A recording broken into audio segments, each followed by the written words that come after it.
こんにちは、ネイジの猪俣です。いつもご視聴いただきありがとうございます。今日は、こういう、今までですね動画の中で紹介してきました、こちらは巾着ポーチになりますけれども、今回はですねレシピの紹介ではなく、コッカさんから2月8日から発売になりますコニットの生地の紹介をしたいと思います。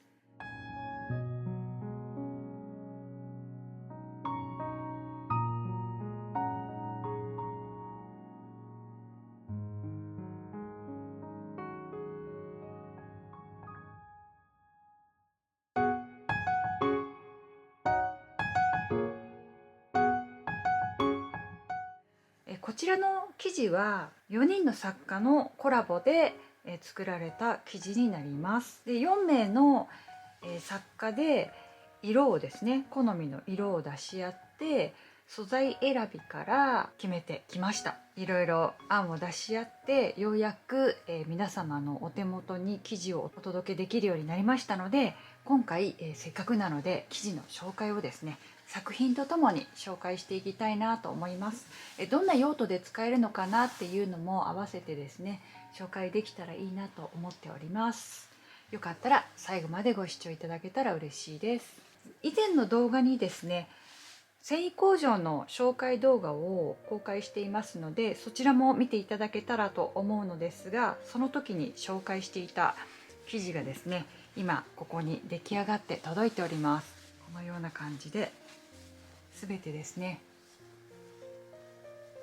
全柄届きました。それぞれ5色の展開になっています。こちらは丸三角四角という生地の名前を付けさせていただきました。でこちらはこうちょっとストライプな感じなんですが、これはあえてしましまという名前でネーミングをつけています。こちらも5色の展開になっています。こちらは、葉っぱという名前で、こちらも同じように5色の展開になっています。それでは早速、こちらの丸三角四角の生地から紹介していきたいと思います。丸三角四角としましまの生地はオックスの生地を使用しています。ですね、触るとすごく厚みもあって結構しっかりした感じですね。でもオックスなんですけどすごく柔らかいのでバッグにも仕立てやすい風合いの生地になっています。結構ギャザーとか寄せてもすごく可愛い感じになるかなと思います。こちらの丸三角四角も同じ素材のオックスですね。すごくねどれも素敵な配色で出来上がってます。ちょっと淡いグリーンですね。こちらはベージュの生地になります。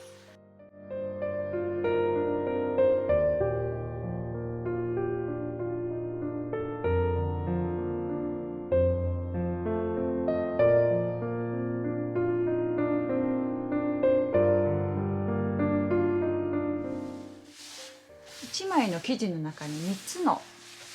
柄を入れてみました。でそれぞれのこの幅をですねだいたい35センチぐらいに決めています。だいたい測るとですね今ここ30センチですね、ここ残りがだいたい5センチぐらいになるようにそれぞれの生地をですね分割しています。だいたい私の方でバッグを作る際にですね35センチっていう風に使うことが比較的多くて提案させていただきました。で皆様もですねこういうこの35センチでここだけで使いたいとか、例えばこういう風にドットと含めて使いたいとか、こんな風にちょっと混ぜて使うこともできますよね。その場合ここの部分が残ってしまうかなと思います。そしたらこの部分をポケットにしてみたり持ち手にしてみたりっていう使い方もできるので、いろんな工夫をして皆様の方で楽しんでいただけたら嬉しいなと思います。でこの色味もですねすごく素敵で、ちょっとベージュとかちょっと淡い感じの色ですね使っています。こちらのドットの生地もですね最初はものすごくつぶつぶの多いものでした。そこからこのような感じで、生地が出来上がっていったんですね。こちらの三角の大きさもですね、大きすぎず小さすぎないというところで、このような感じで提案させていただくことができて、すごくねありがたいなと思っています。で、生地の方で早速ですね作ってみました。こちらはコッカファブリックさんのサイトの方でも作り方を紹介している大きな、広げると大きなマットになる巾着になっています。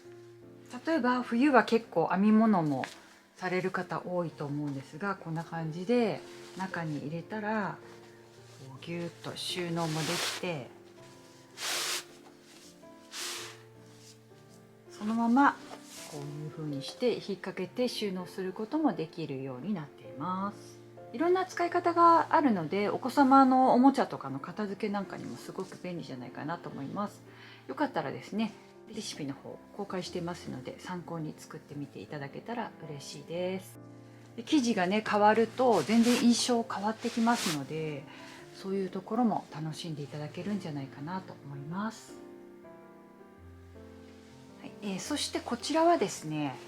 この上の部分を 9.5 号帆布で合わせてみました。コッカさんの 9.5 号帆布って、結構ですね柔らかすぎず硬すぎずで、家庭用ミシンでも縫える程よい厚さになっています。しかもこの一つで自立するのですごく扱いやすいですね。バッグ作りにも1枚でも仕立てやすいので、よかったらそちらも合わせてみていただけたらと思うんですが、こんな感じで内布と合わせています。この口の部分がすごくねしっかりしてきますね。こういう風な切り替えにして、こうやって革と合わせてもすごくおしゃれなバッグになっていきます。こちらのショルダーは作り方をすでに紹介しているものなんですけれども、コメント欄からですねバイアスの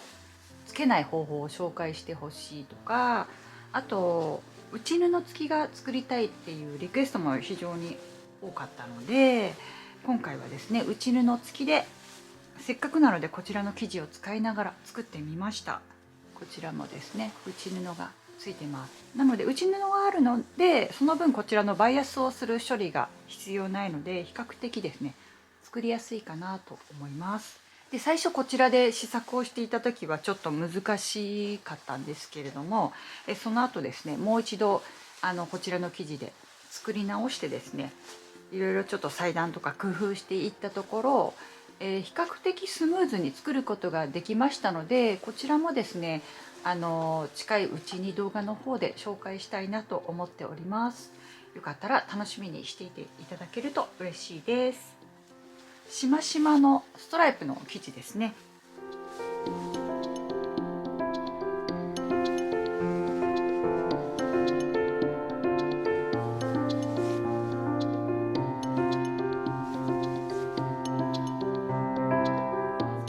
こちらの生地の大体のこうピッチというか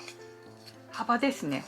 紹介したいと思います。10センチでこのぐらいの幅で、ポーチでいくと大体私の方ではだいたい23センチで使っていますので、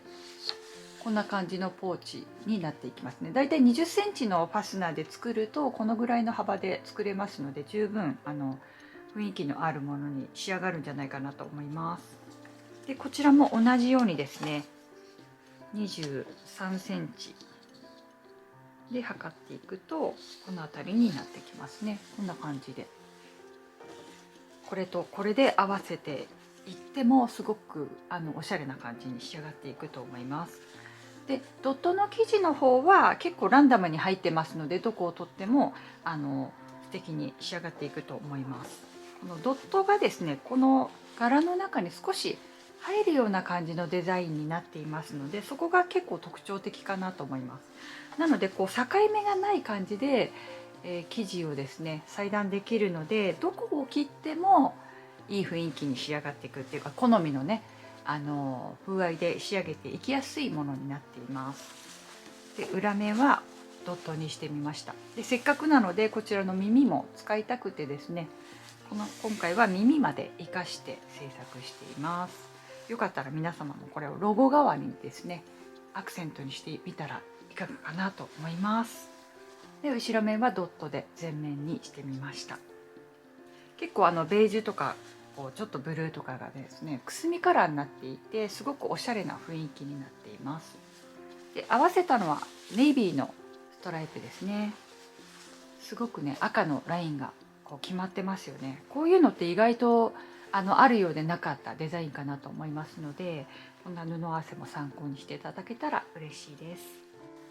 そして葉っぱはシーチングになります。バッグの内布にしやすい生地ということで素材選びをさせていただきました。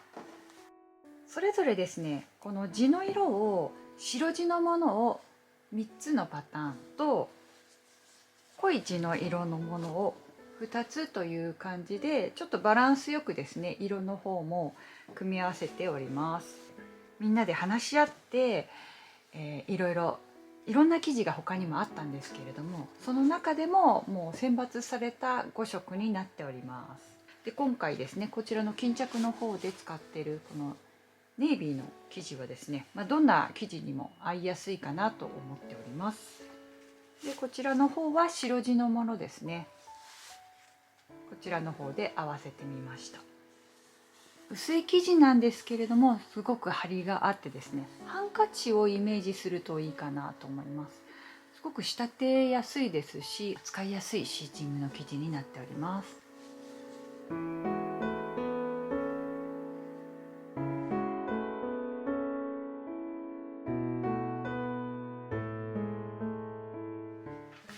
でせっかくなので最初のデザインをですねちょっとお披露目しちゃおうかなと思います。最初はですねこのドットのサイズとこちらの方がこんな感じですごく密集したような感じのドットだったんですね。それを少しずつですね抜いていったところで今回のデザインになってますので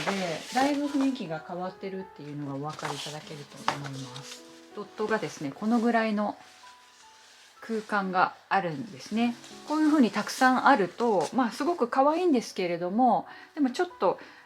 なんか全部が色に変わってしまうというかこういう風にちょっと白地のものがある方が少し遊びが効いていろんなものに合わせやすいっていうところの特徴でもありますね。でもっと一番最初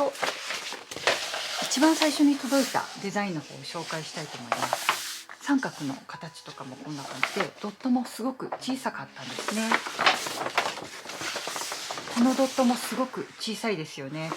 で今回のドットに比べるとこのぐらい大きさが変わってきます。でドットもですねこんな感じで全然大きさが違いますよね。三角の部分はこんな感じこのぐらい違ってきます。で一番最初にこの状態でデザインが届いた時に、もう少し大きい方がいいなとかこの白地のものを多くしたいとかそういうリクエストをしたことでこのような感じのデザインの生地が出来上がったというわけなんですね。同じデザインなんですけれども全然違う雰囲気に仕上がってきますよね。ストライプもいろんな候補があってすごくいろいろありすぎてですねみんなでデザインを絞っていくのがすごく難しかったですね。このグレーの感じもすごく良かったんですけれども今回はボツになってしまいましたけれどもこれちょっとリクエストしたのがスズランの形のものが欲しいなということでスズランがねこういう風にちょっとさりげなく入ってるんですよ。いろんな葉っぱの中に入ってるので、ミモザも入ってますね。あとオリーブだったりとかこういろんなものが入ってるのでちょっと探してもらえると楽しいんじゃないかなと思います。そして今回はですねとっても素敵なカタログの方が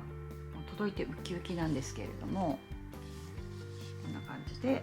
作品の方も紹介していただいてます。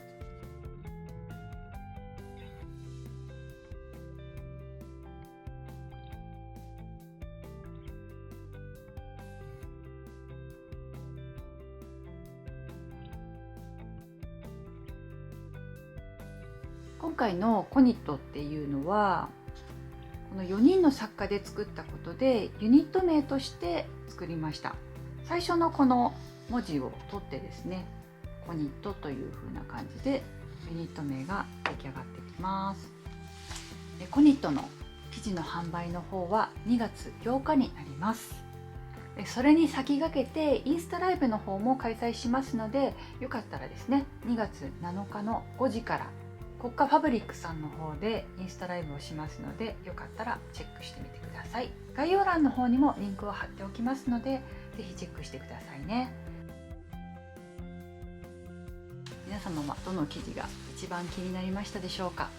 皆様の素敵な手作りのお供にしていただけたら嬉しいです。最後までご視聴いただきましてありがとうございました。